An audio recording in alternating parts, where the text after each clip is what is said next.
السلام عليكم ورحمة الله.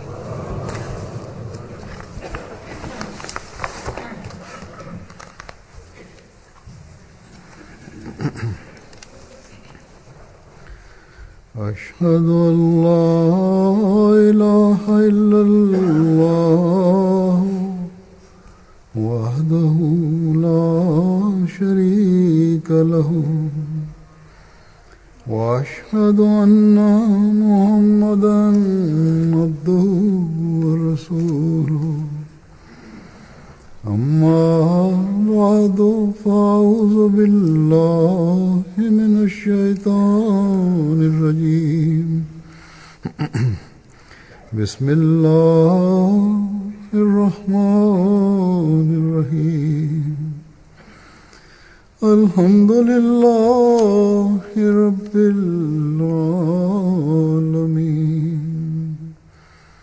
الرحمن الرحيم مالك يوم الدين إياك نعبد وإياك نستعين اهدنا الصراط المستقيم صراط الذين أنعمت عليهم غير المغضوب عليهم ولا الضالين.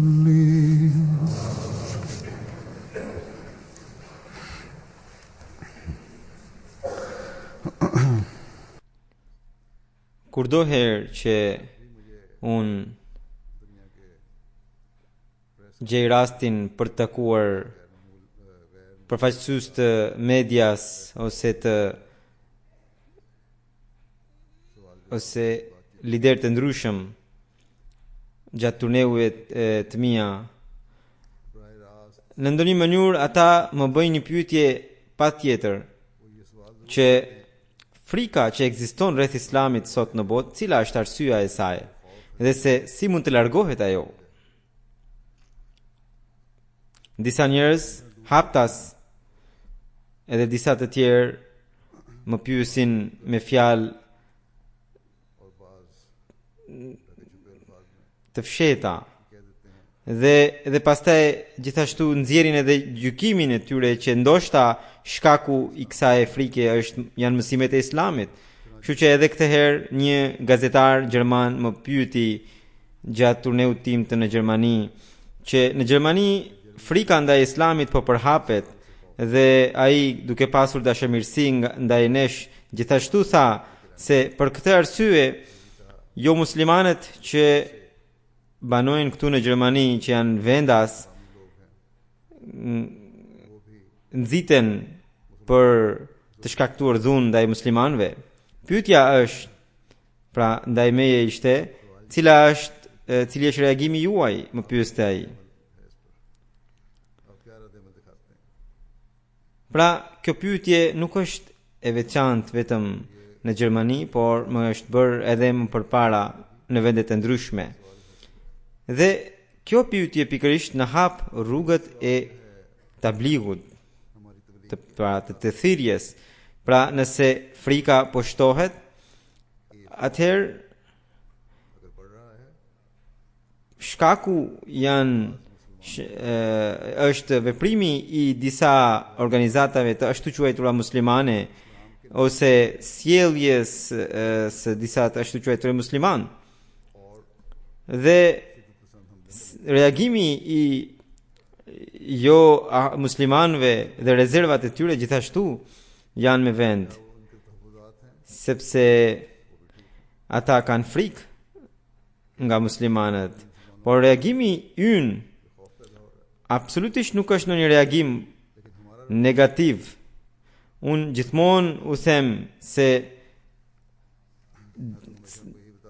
të ashtu quajturit dietar për shkak të edukimit të tyre, për shkak të përhapjes së islamit nga ana e tyre në mënyrë të keq kuptuar, kanë lindur organizata dhe njerëz të tillë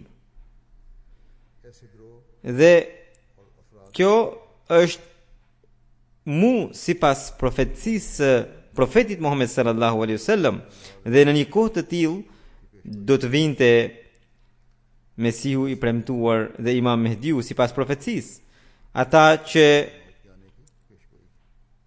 ai që do ta përhapte Islamin e vërtet anën botës, edhe sipas besimit ton, themeluesi i xhamatit musliman Ahmedia është pikërisht ai i premtuari për të cilin profeti sallallahu alaihi wasallam kishte bërë profeci. Pra, kështu që reagimi ynë është sipas mësimeve të tij, që pra sipas atyre mësimeve që Mesiu premtuar e Islam na ka dhënë, që Islami është që të përhapësh mësimet e paqes dhe të sigurisë. Kështu që ne punojmë në dritën e këtij mësimi anë mban botës. Po, radikalistët edhe veprimet e tyre edhe në vendet perëndimore, pra në vendet jo muslimane, për shkak të sulmeve të tyre janë krijuar rezerva tek njerëzit karshi mësimit të Islamit, dhe ne duhet të përpiqemi më shumë për t'i larguar këto rezerva, dhe për këtë po përpiqemi. Hazret Mesiu premtuar alayhi salatu wassalam na ka treguar që terrorizmi i çfarëdo forme qoftë është kundër mësimit të Islamit. Ai na ka treguar që kur ka lindur bota, njerëzit e dlirë të gjitha kohrave kanë dëshmuar që shpëtimi i njeriut qëndron në përvetësimin e atributeve, pra të cilësive të Zotit të Madhërisëm. Dhe thot që jeta fizike dhe shpirtërore e njeriut varet nga përvetësimi i të gjitha mirësive dhe të vetive të Zotit të Madhërisëm, të cilat janë burim i paqes. Kështu që Zoti i Madhërisëm është burimi i paqes. Dhe ai pret nga një musliman, edhe ky urdhër gjendet edhe në Kur'anin famlar, që muslimani ti përvetësoj atributet e tij, atributet e Zotit. Mesiu premtuar Islam vijon që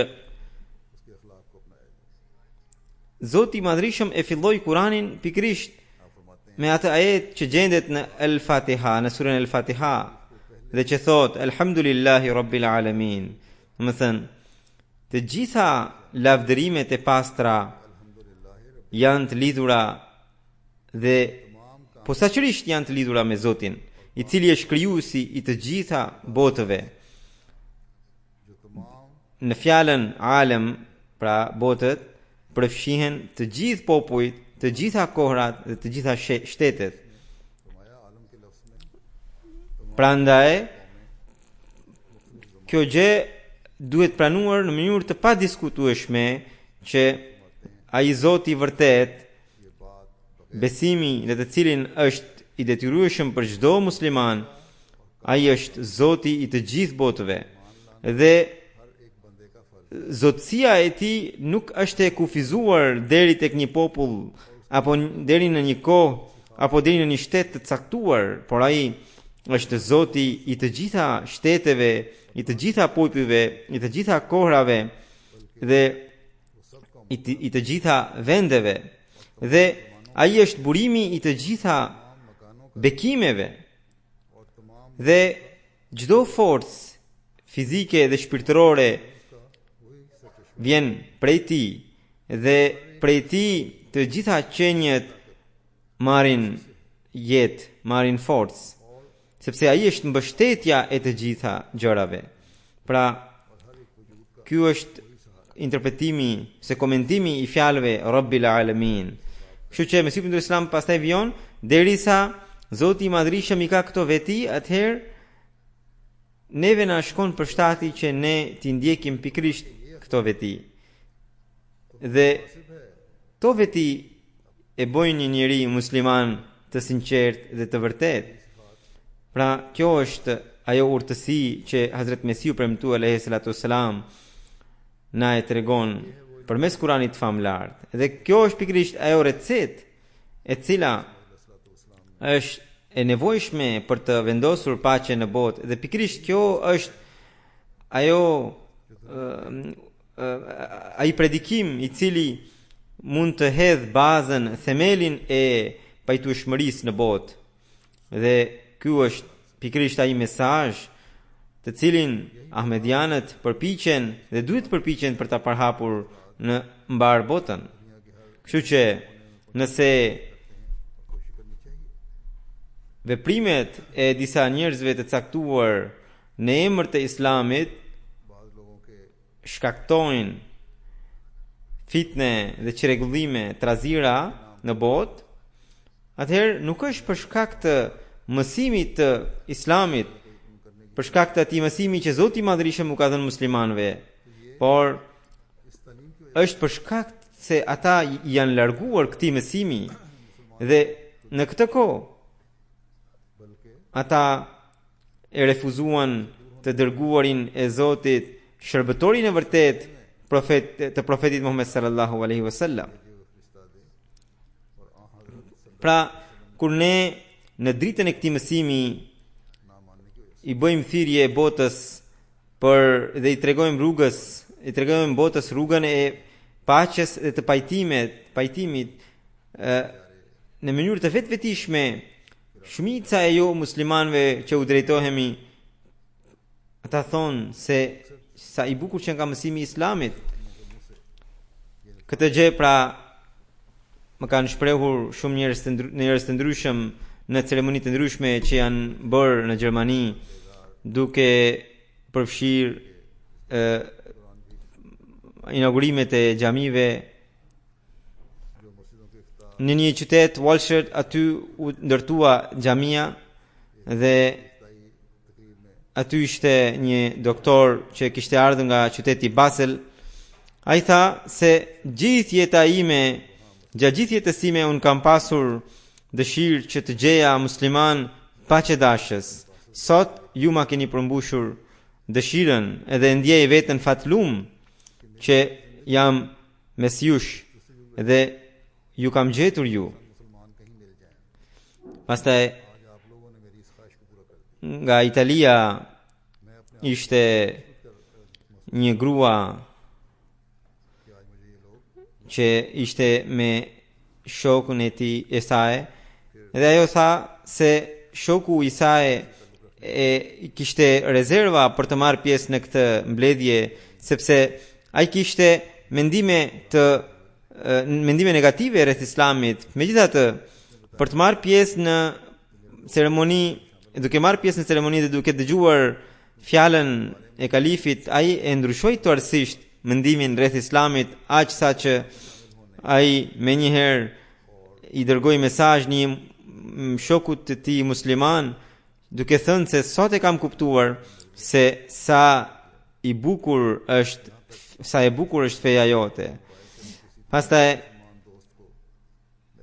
nga Bosnia ishin pranishëm 3 gra të intelektuale. Ato thanë se programi i sotëm në situatën e sotme të brisht është një fener i paqes, dhe fjala e kalifit dhe imamit të xhamatit, në të cilën ai predikoi për të përmbushjen e të drejtave të fqinjit, ishte e jashtëzakonshme.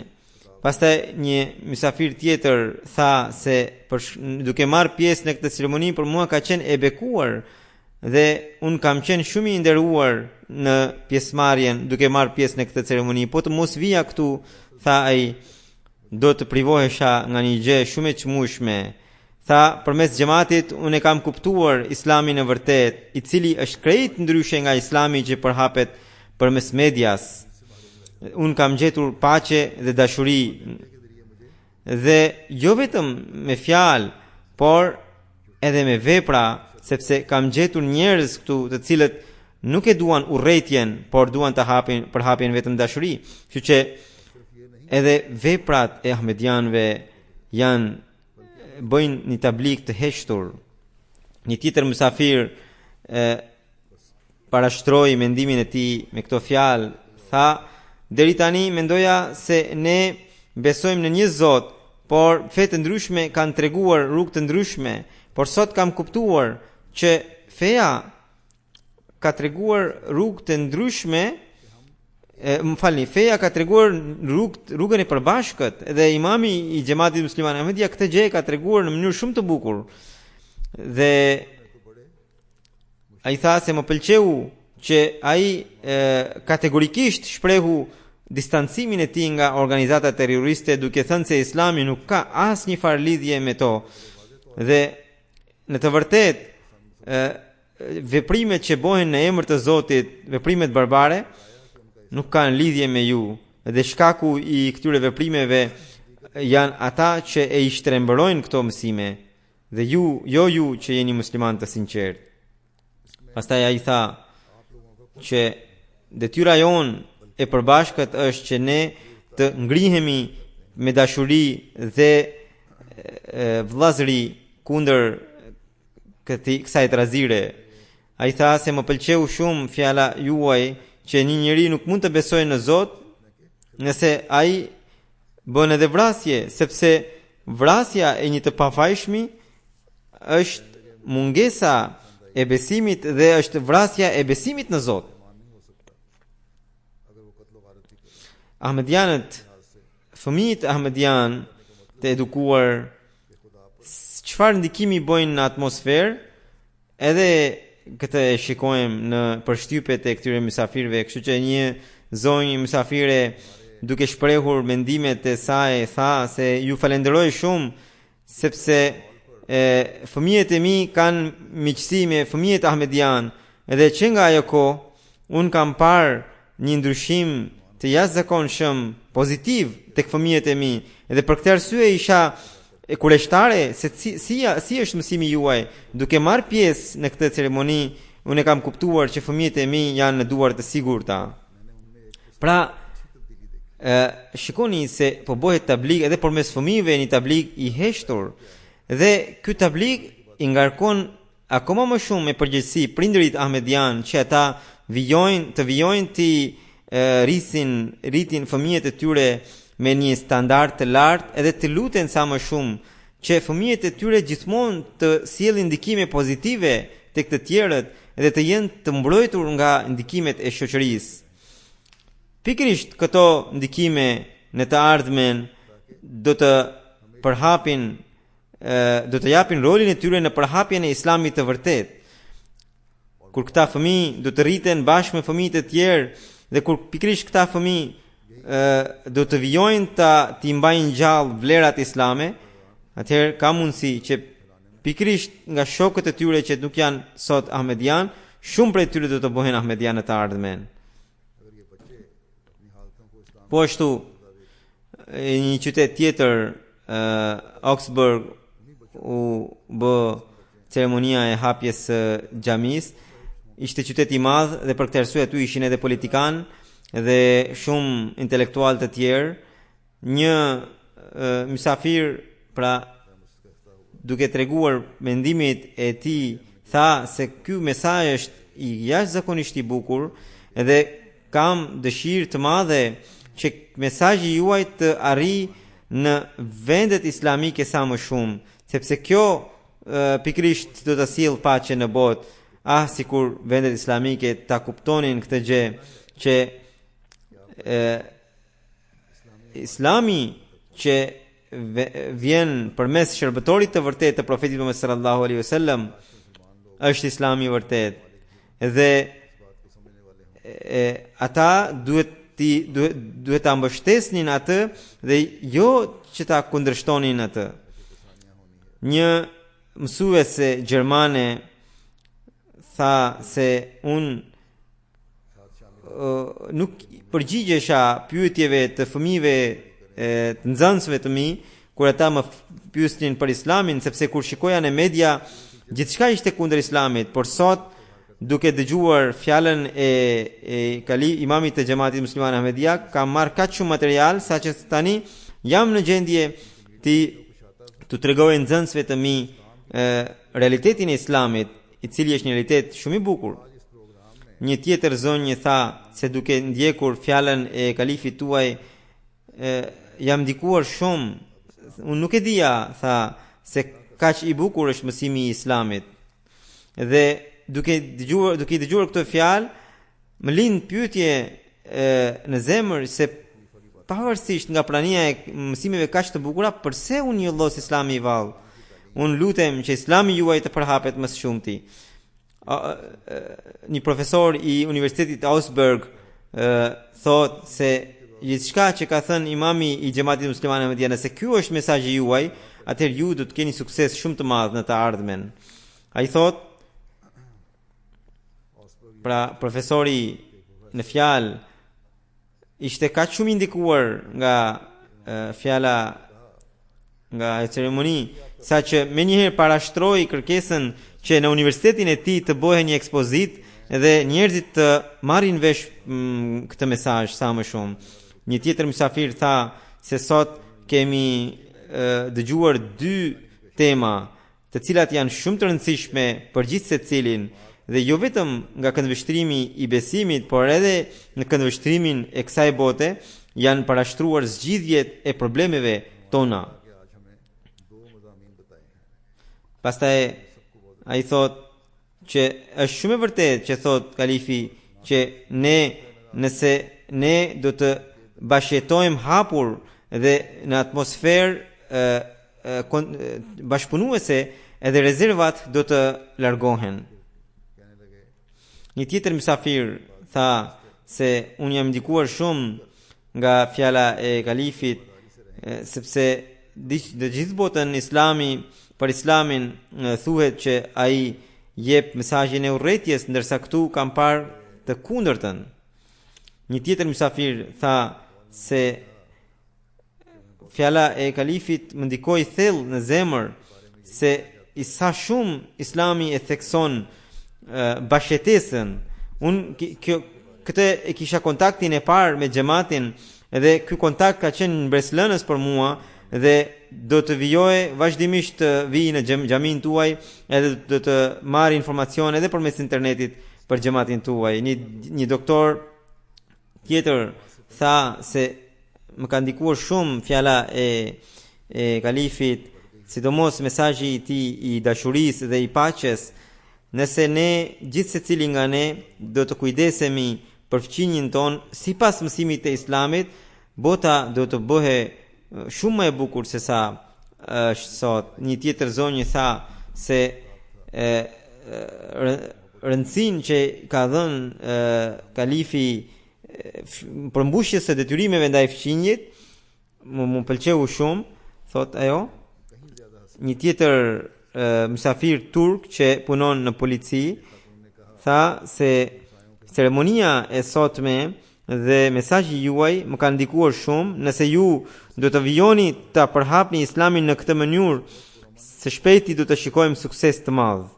Pastaj i thot, unë jam polic dhe nuk kam parë organizim kaq të përsosur siç kam parë tek ju. Kam mësuar shumë gjëra nga organizimi juaj. Një tjetër mysafir në Ronheim ku u gurthemeli një xhamie, ai thot që kur kemi ardhur këtu, duke ardhur këtu ne kemi ndjer shumë afrimitet. Un kam qenë edhe në organizime të tjera të muslimanëve, por nuk kam gjetur këtë afrimitet. Të krishterët mund të mësojnë shumë gjëra nga ju. Pra, vetë një krishter i pohon këtë fjalë, që të krishterët shumë gjëra duhet të mësojnë prej jush, sidomos, thot ai, virtytet. Këto gjëra duhet të sjellin vetbesim tek të rinë tanë, që nuk duhet të kemi asnjë turp për ta fshehur veten dhe asnjë kompleks inferioriteti madje hapur duhet të tregojmë botës mësimin e vërtetë të Islamit. Një tjetër mysafir në Ronheim, pra aty ku ku vihe gur themeli i xhamis, tha se kalifi me fjalë shumë ndikuese na tregoi gjendjen e botës edhe na nënvizoi mësimet e vërteta të Islamit. Një tjetër mysafir tha që unë për herë të parë erdha, mora pjesë në një ceremoni të xhamatit, më duket sikur xhamati pas ka zënë vendin në Ronheim, edhe kam dëshirë të madhe që xhamia juaj të përfundojë sa më shpejt se ndërtuari dhe unë të vi këtu edhe ta shikoj. Pra, dikur ishte koha kur njerëzit shprenin rezerva se çfarë po ndodh këtu, pse po bëhet xhami, ndërsa tani është koha që ata prisnin që kur të përfundojë ndërtimi i xhamis. Një tjetër mysafir tha që unë kisha rezerva në lidhje për sa i përket mësimeve të Islamit në lidhje me gratë, në lidhje me lirisë së shprehjes, por kur e dëgjova fjalën e kalifit të xhamatit, tha që unë kam marrë përgjigjet e të gjitha pyetjeve të mia, sepse kalifi i ka përmendur të gjitha këto pyetje dhe më janë larguar rezervat që kisha rreth Islamit, dhe thot që ju jeni ambasador të paqes dhe gjithë muslimanët duhet ta ndjekin mësimin tuaj. Pastaj ai gjithashtu tha se unë në shoqërinë time do të përhap mesazhin tuaj edhe do të bëj gjithçka që është e mundur të veprojë sipas fjalëve të kalifit. Një mysafir sirian tha se kisha frikë që jo muslimanët të mos ju shkaktojnë ndonjë dëmtim këtu, por ju mësimet e Islamit i keni paraqitur aq bukur përpara jo muslimanëve, saqë ata filluan të kenë dashuri ndaj jush, dhe unë kam marrë pjesë për herë të parë në një program të Xhamatit Ahmedia dhe unë kam dëshirë të marrë më shumë informacione dhe mundet që në të ardhmen unë të bëj bejt edhe të bashkohem në Xhamatin Musliman Ahmedia. Përpara se të vija këtu, do të kisha dëgjuar që Kurani i Ahmedianëve është një tjetër, edhe fjalë të ndryshme, por sot i kam vërtetuar që të gjitha akuzat janë gënjeshtra. Një tjetër mysafir thot se ishte hera e parë që mora pjesë në një program të Xhamatit Ahmedia dhe nuk dija shumë për këtë xhamat më përpara, por tani jam shumë i ndikuar dhe shpesh dëgjoja për xhamit që janë të lidhura me terrorizmin, por sot e kuptova që nuk është kjo e vërtet, por tani jam shumë i gëzuar që këtu po ndërtohet një xhami e cila do të bëhet djep i paqes në të ardhmen. Një zonjë tha se është hera e parë që mora pjesë në ceremoni, një program të xhamatit, atmosfera është e kaq e këndshme, kaq paqëdashëse, dhe gjithçka që u tha këtu ishte në lidhje me paqes dhe dashurisë dhe vëllazërisë, dhe jam shumë e ndikuar nga fjalët tuaja, tha ajo. Nga në Marburg është një qytet ku është vendosur gur themeli i një xhamie të re. Njerëzit që morën pjesë ndër të tjera ishte një grua e cila thot se më ndikoi shumë fjala e kalifit në cilën ai foli për përmbushjen e të drejtave të fqinjit, edhe si krishter un kam dëshirë që edhe un ta ndjek mësimin ashtu siç thot kalifi. Një tjetër mysafir thot që fjala juaj, në fjalën tuaj keni përmendur edhe të drejtat e grave. Më pëlqeu shumë aspekti i të drejtave të grave siç e keni parashtruar, edhe thot baraspeshimi që keni ju në raportet mes burrave dhe grave më ndikoi jashtëzakonisht shumë dhe më pëlqeu shumë. Në kryetari i bashkisë duke shprehur mendimet e tij thot që për keqardhje që kaq shumë Islami është një llosur sa që muslimanët detyrohen të japin përgjigje vetëmbrojtëse, kurse nëse bëhet një sulm nga një krishter, asnjëherë nuk thuhet se feja e tij e ka ndikuar tek ai. Një tjetër mysafir Mrs. Julia, pra zonja Julia, thot se kjo ceremoni ka që këndshme më pëlqeu shumë që sidomos fjala e kalifit të cilën ai thot se nëse nuk do t'i përmbushim detyrimet ndaj njerëzve, ç'kuptim ka adhurimi ynë ndaj Zotit, ndaj krijuesit? Unë përpara se të vija këtu kisha përshtypje që Islami nxit dhunën, por kjo ceremoni më ka pastruar mendjen dhe zemrën dhe tashmë jam informuar me detaje për mësimet e Islamit. Përfundon ajo. Pastaj një zonjë tjetër thot se në kohën kaq të errët siç është koha e sotme, fjala e kalifit është një pishtar, një fener e tritës, edhe unë u emocionova, thot ajo, edhe u përlota nga emocioni. Një tjetër mysafir nga Marburg tha se më pëlqeu pjesa e fjalës së kalifit në cilën ai thot se ai tregoi mësimet e bashkëjetesës fetare në Islam. Unë nuk di për ndonjë fe tjetër që nënvizon mësimet kaq të sakta. Një tjetër mysafir i cili ishte punonte në administrat shtetërore, ai thot se si krishter unë kam shumë respekt ndaj fqinjit edhe pikërisht këtë kam dëgjuar edhe tek ju. Një tjetër mysafir që ishte njëri me ndikim thoshte se ai kishte një takim në orën 6:30 dhe nuk do të qëndronte gjatë gjithë kohës, por kur erdhi koha edhe ai filloi të qëndronte, edhe kur filloi fjala ime ai nuk lëvizi nga vendi dhe edhe ndoshta e anuloi takimin. Kështu që shpesh ndodh që ne bëjmë një përpjekje të vogël, por Zoti i Madhrishëm me zor i ul njerëzit edhe i bën që ata të mos lëvizin nga vendi dhe të dëgjojnë komplet fjalën. Ka plot shembuj të tillë. Nga Finlanda ishte një zonjë me fëmijën e vet. Ajo tha se un kam ardhur me fëmijën time të vogël, kam dëshirë që veshët e tij të marrin mesazhin tuaj dhe të mësojnë nga mësimet tuaja dhe të bëhet shërbëtor i Zotit.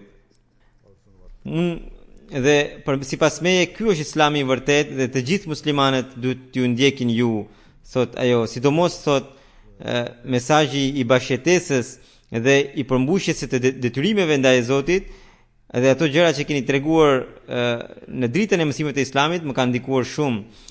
Mesazhi juaj kurse si nuk mund të jetë i pavërtet. Ajo thot që dëshira ime është që ndokush nga xhamati juaj, në një imam të vi e të na më mësoj fëmijës ime Kuranin, që fëmija ime të bëhet i dëlir. Pra ka shumë edhe vjen ndikimi, a janë këto punë të njeriut? Pa dyshim që Zoti i Madhrishëm sjell këto ndryshime në zemrat e njerëzve. Është detyra jonë që ne të përfitojmë nga kjo kohë dhe të përpiqemi për t'i sjell njerëzit më pranë Zotit.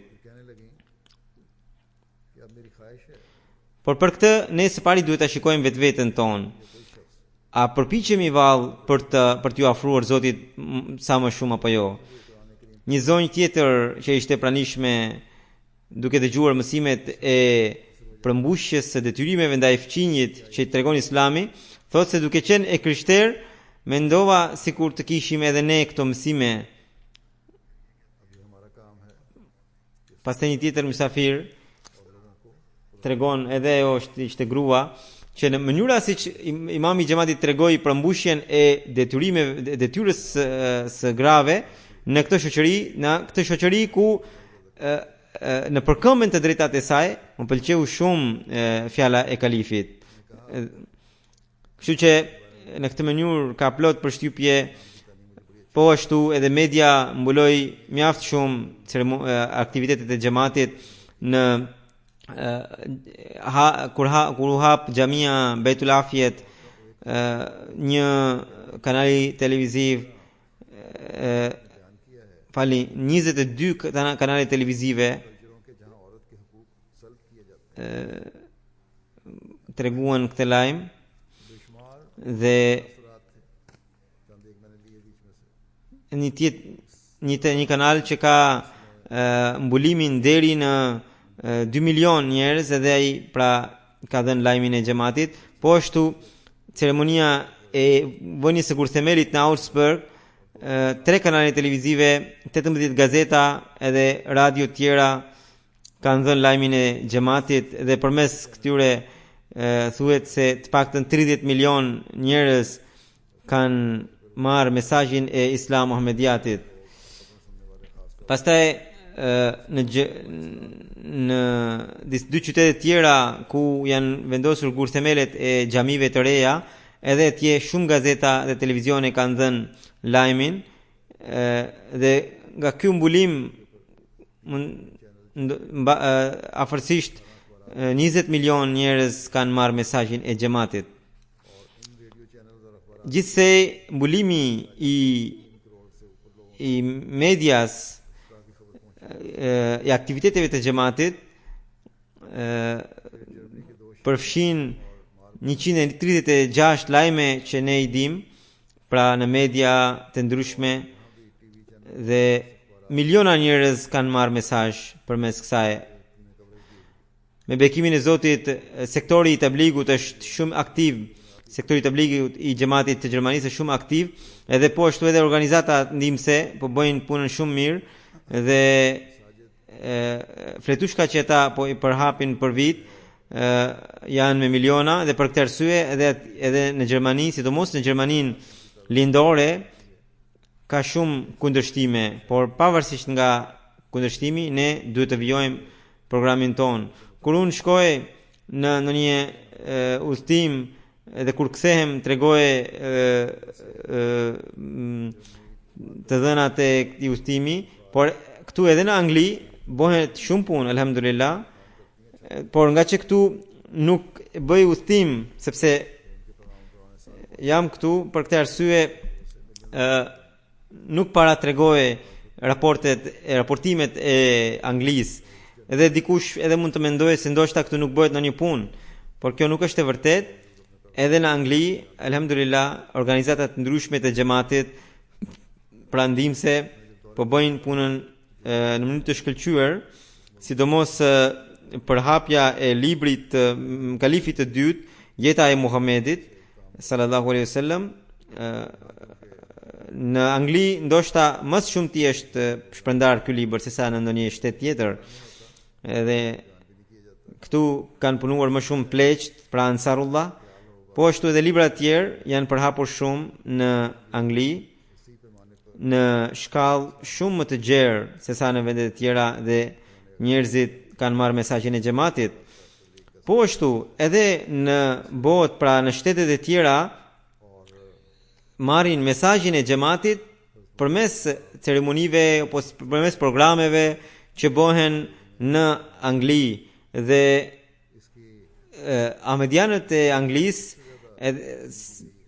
le të shikojnë me lakmi programet, aktivitetet e vendeve të tjera, por të mos e paragjikojnë veten që ata janë mbrapa. Edhe këtu alhamdulillah është bërë punë shumë e mirë. Ditët e fundit simpoziumi i paqes që ishte zhvilluar, edhe ai përhapi mesazhin e xhamatit jo vetëm këtu në Angli, por anëkën botës. Këtu dua t'ju tregoj disa të dhëna edhe të simpoziumit të paqes, sepse nuk janë treguar më parë. Ishte një në punëse e kishës e cila tha, pra në simpoziumin e paqes që u zhvillua para një muaj, tha që më pëlqeu shumë mesazhi i Islamit, sepse është pikërisht zgjidhja e kësaj kohe. Madje më pëlqeu fjala e kalifit në të cilën ai tha që liderët e feve të ndryshme të gjejnë gjuhën e përbashkët dhe elementet e përbashkëta. Dhe sot kam kuptuar se cilat janë gjërat e përbashkëta mes krishterimit dhe islamit. Dhe kam kuptuar që adhurimi edhe pse është i detyrueshëm 5 vakte në islam, por nëse nuk bëhet shërbimi ndaj njerëzve, ky adhurim është i kot. Një tjetër mysafir tha që islami është një fe e cila nuk është kuptuar siç duhet dhe terroristët në mënyrë të gënjeshtërt fshihen pas islamit. Një tjetër tha se më pëlqeu që kalifi kategorikisht hodhi poshtë ose dënoi aktin terrorist që ishte bërë pranë Westminster's. Dhe sqaroi që këto sulme nuk kanë lidhje me islamin. Ai jo vetëm që ngriti pyetje, por tregoi edhe zgjidhjet e tyre. Për shembull, thot ajo, kalifi tha se përmendi tregtinë e armëve dhe tha se ne duhet të kemi respekt ndaj njëri tjetrit dhe nuk duhet të dëgjojmë fjalën e njëri tjetrit. Pastaj ishte një njëri tjetër i pranishëm i cili shprehu që sot kemi kuptuar se ditët e fundit sulmi që ndodhi në qendër të Londrës nuk ishte shkaku islami, por ishte një sulm ekstremist që fshihe pas një feje paqëdashës. Edhe tani kam kuptuar që ai sulmuesi ka qenë një njeri ignorant. Kalifi i xhamatit tregoi se të gjitha format e terrorizmit janë kundër islamit. Më pëlqeu që këto gjëra i tregoi duke u referuar Kuranit famlart dhe na tha që nuk duhet të kemi sy vetëm tek sotmja, por edhe tek e nesërmja, dhe se ne nuk duhet të ndërtojmë mure që na ndajnë, por ura që na bashkojnë. Pastaj një lider i një kishe ishte i pranishëm, ai tha se fjala e kalifit ishte fener për ne, e cila na tregoi që islami është një fe e paqëdashëse. Mesazhi i kalifit për të bërë bashkëbisedime ishte shumë i fortë edhe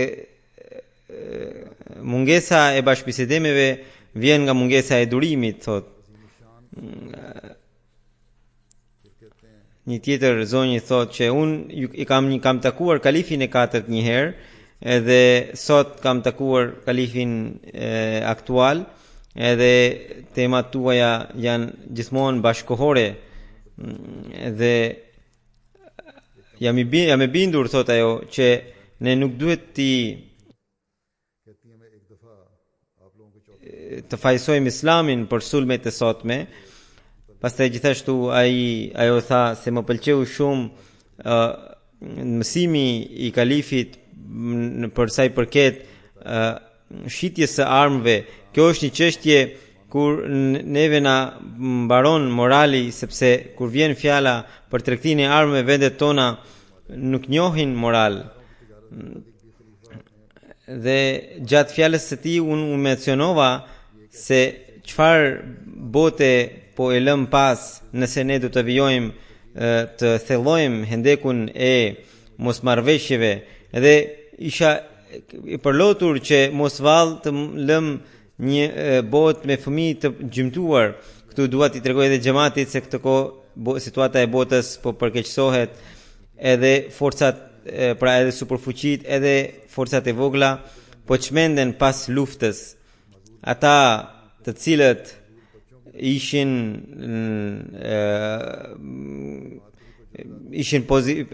pozitivisht mendonin se nuk do të ndodhë në një luft, edhe ata filluan të tregohen skeptist për paqen, edhe thonë se lufta duket shumë afër, siç po ndodh sot mes Koresë Veriut dhe Amerikës, edhe pse Kina po bën ndërhyrje që disi të arrihet në një marrëveshje, por të dyja shtetet po kërcënojnë njëri tjetrin me sulmin bërthamor. Kështu që blloqet vijojnë të bëhen, të thellohen. Allahu dhënë të mend, duhet të lutemi për këtë gjë. Dhe gjithashtu duhet ju kujtoj recetën e Hazret Kalifit të katërt për kohën e një lufte bërthamore. Tani tashmë duhet xhamati që ta përdor këtë recetë të paktën për 6 vjet, do të bëhet njoftimi, ka arsime mësimim dhe redium bërmajt, pra këto janë ilaçe homeopatike. Gjithashtu duhet t'ju tregoj edhe një përshtypje tjetër. Ishte një profesor nga Portugalia, Dr. Paulo Maris, i cili thotë se sot, duke dëgjuar fjalët tuaja, kemi kuptuar që drejtësia dhe paqja janë një fjalë, edhe nuk mund të arrihet asnjëra pa tjetrën. Kështu që aty ku nëse bota nuk ka paqe, do të thotë mungon drejtësia. Dhe për këtë arsye muslimanët nuk mund të jenë fajtor për këtë gjë, por ne duhet të shkojmë deri te rënjet. Dhe rënja është mungesa e drejtësisë. Thot, jam i gëzuar që imami i xhamatit ka folur edhe për islamofobin, sepse njerëzit po e anashkalojnë këtë, por kjo gjë po shtohet.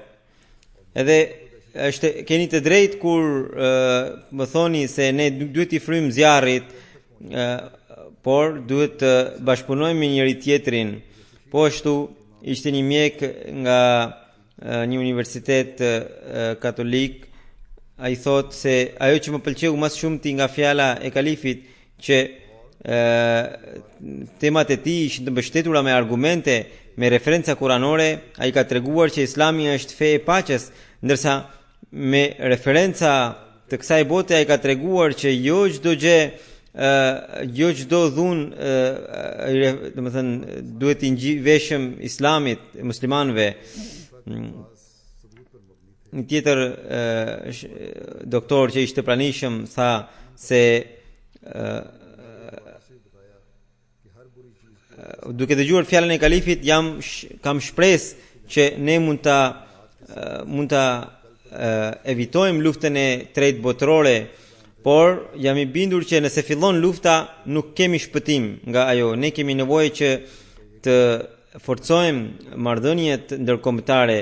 Mesazhin që po e marr, ky është mesazhi që e mora sot, thot ai doktori.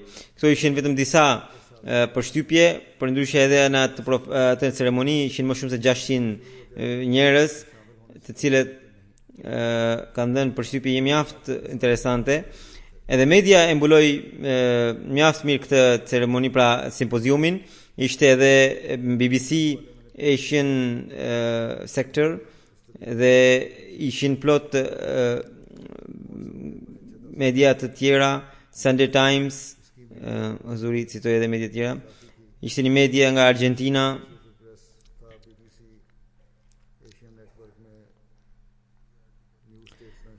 një ERT televizion nga Greqia, televizioni kombëtar i Islandës,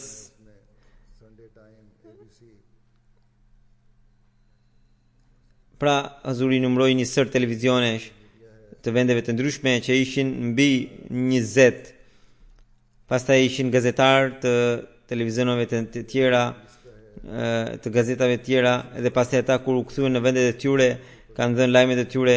Njëra prej tyre ishte televizioni i Austrisë, për 8 minuta ka dhënë lajmin e simpoziumit.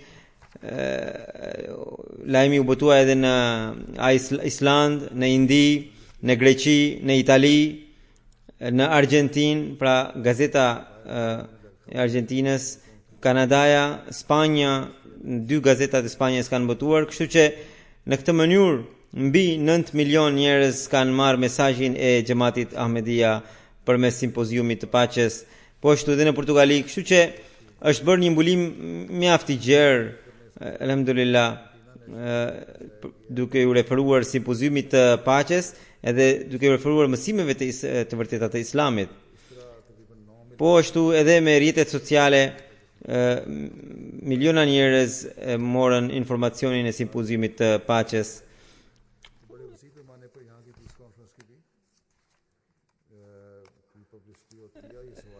kishim afërsisht 13 përfaqësues të mediave të jashtme, sa më shumë që xhamati po përhapet në vendet islamike, sidomos persekutimi ashpersohet, sidomos në Algjeri në muajt e fundit. Unë ju kam thënë edhe që të luteni për ta, për ahmedianët e Algjerisë dhe të Pakistanit. Në Algjeri më 24 më duket, 24 prill ishte një seminar i hoxhallarëve ku ata kishin ftuar edhe xhamatin e Ahmedia që të jepnin mendimin e tyre.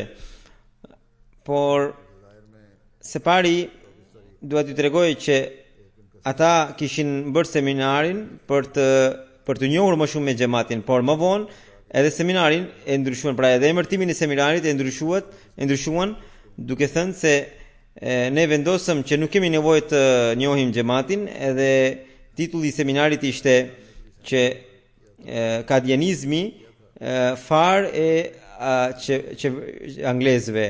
Pra është një të akuzë e vjetër, avazi i vjetër që vijuan, dhe ai që do të tregonte mësimet e xhamatit, ati i thanë që ti ke qenë i mirë më përpara, por tani ke devijuar, dhe pra edhe atë nuk i dhanë mundësi që të tregonte mësimet e Islamit.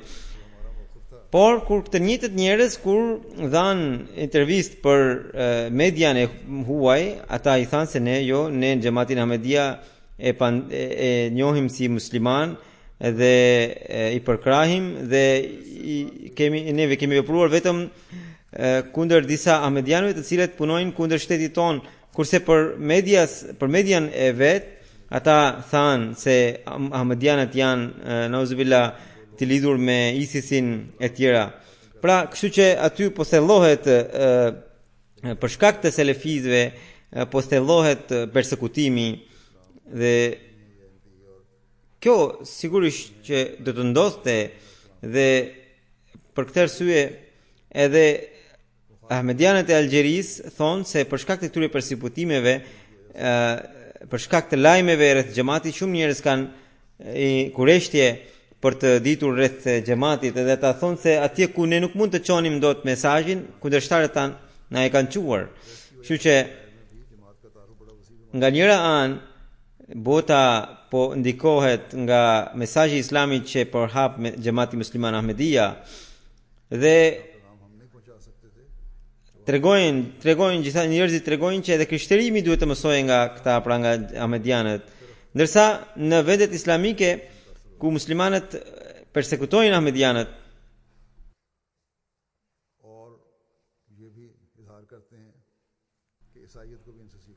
kështu që siç u thash, sidomos këto ditë në Algjeri persekutimi është i ashpër. Lutuni për ahmedianët e Algjerisë edhe të Pakistanit, po ashtu edhe të vendeve të tjera ku njerëzit kanë kundërshtime të ashpra ndaj ahmediatit. Lutuni që Zoti i mbrojë të gjithë, sidomos ahmedianët e Algjerisë, sepse ata nuk janë ahmedianë shumë të vjetër.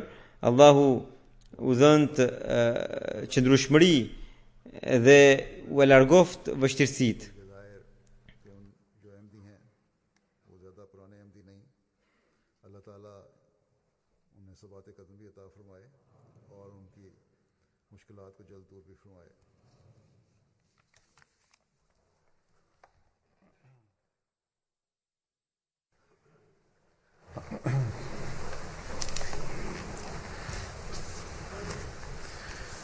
Alhamdulillah